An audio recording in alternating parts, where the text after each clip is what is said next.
Pai das misericórdias e Deus de toda consolação, ouvi-nos.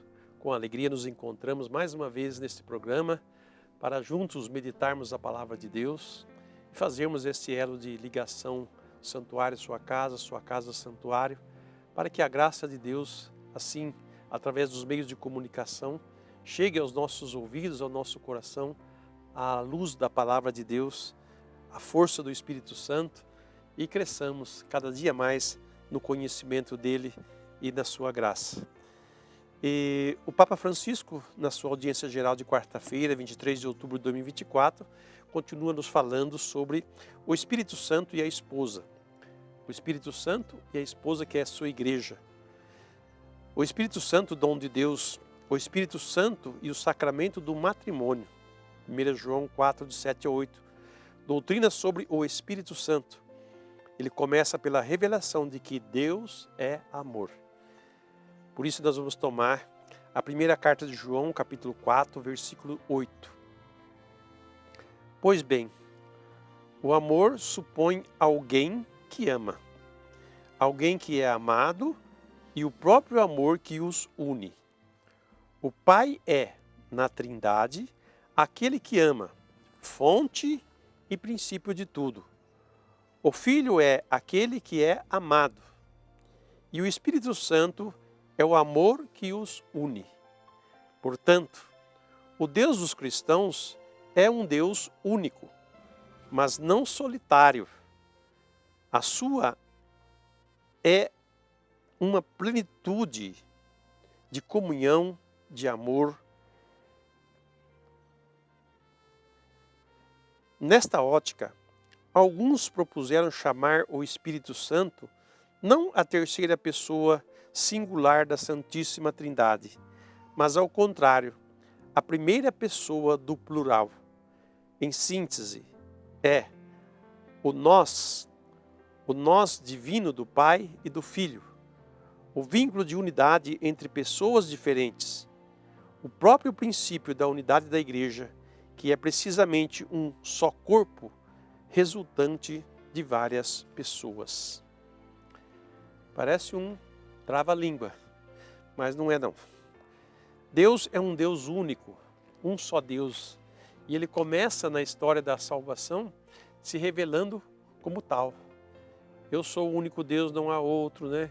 Então não façam estátua, não acreditem em ídolos, não se acreditem em outras coisas, né? Adorarás somente o Senhor teu Deus e só Ele servirá. E Deus foi formando esse povo nesse sentido. Mas nesta revelação que Ele faz de ser um só Deus em três pessoas, Pai, Filho e Espírito Santo, que é a Trindade.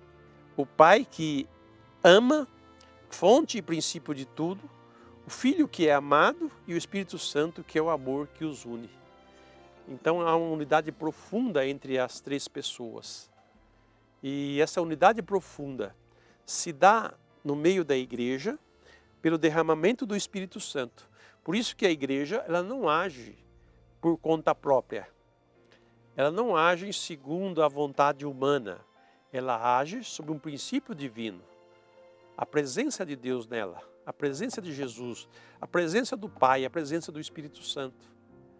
Por isso que ela se torna assim infalível. Nós pessoas humanas somos falíveis, mas a revelação de Deus é infalível. Então é nessa infalibilidade de Deus que nós cremos. Porque a falibilidade humana, ela acontece, né? Nós falhamos, nós falhamos. Mas Deus não falha. E por Ele ser, né, o motor principal, por Ele ser o que ama o Filho, que enviou o Filho e derramou o Espírito Santo, quer dizer, a coordenação de tudo isso é feita pelo próprio Deus. Então não há o que duvidar da ação dele na igreja.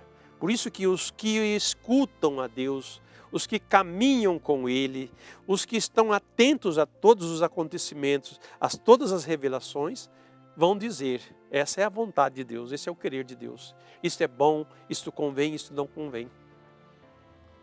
Então vejam que nós não somos, nós não conduzimos a igreja da nossa cabeça, não. Nós temos aí essa fonte, essa trindade, que é a principal. É ela que rege toda a igreja. É ela que revela quem é Deus, revela quem é Jesus, revela quem é o Espírito Santo e também revela quem é a igreja. A minha igreja é aquela esposa que eu purifiquei, que eu a tornei fiel novamente para me servir, para caminhar comigo. E quantas vezes Jesus faz isso? Quantas vezes ele tem que purificar a sua esposa, a sua igreja, né, das coisas que entraram pelas portas do fundo ou por outros meios e que não está dentro daquilo que é a revelação, a verdade sobre Deus. Quantas vezes a gente viu situações se desfazerem, né? Se desintegrarem, porque não tem fundamento sólido em Deus, não tem base profunda em Deus. Até mesmo dentro da igreja. Quantos trabalhos que muitos começaram e acabaram já, não existe mais. Quantos movimentos já surgiram e que hoje já não existe mais. Foi um movimento para aquela época, depois ele já não tinha mais sentido para ele, a existência dele. Mas a doutrina, a palavra de Deus, né, a fé da igreja permanece intacta em todas as situações, em todas as realidades que ela já vivenciou nesse mundo, com 2000 anos de história. Nós já passamos por tudo, gente, por tudo. Desde catástrofes naturais, a guerras, a filosofias, ideologias, ideias, crenças. Nós já passamos por tudo. E estamos de pé. Então acreditar em Deus e acreditar nesta igreja é a mesma coisa. Porque é Deus quem sustenta a sua igreja. E Ele a purifica constantemente. Por isso que nós constantemente estamos, Senhor, tem piedade de mim. Senhor, modifica a minha vida. Senhor, me ajude. Por isso que nós estamos sempre assim, quase como mendigos, dizendo, Senhor, não deixe que eu me perca, né? Não deixe que eu me desvie do caminho. Senhor, tem piedade de mim. É bom enxergar os nossos pecados, as nossas falhas, os nossos erros, e é bom nós reconhecermos eles e confessarmos eles, porque a única forma de sermos purificados é confessando os nossos pecados. Quem não se confessa, não tem perdão. Quem se confessa, tem perdão. Agora vamos rezar para Nossa Senhora Pietá, a Mãe da Misericórdia, que tanto tem insistido com os seus filhos para que voltem para Deus.